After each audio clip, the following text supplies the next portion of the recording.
Hello! In this video I will show you how to enter recover mode on OPPO A5 Pro. So you have to start by powering off your device.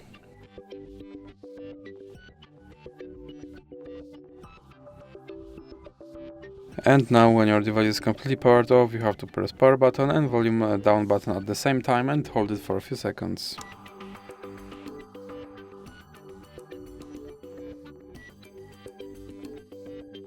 And you can let go of power button when you see your logo on your screen. And you are now in recovery mode, and here you have to use volume buttons and power buttons to select. So that's it for this video. If you liked it, please remember to leave a like and subscribe.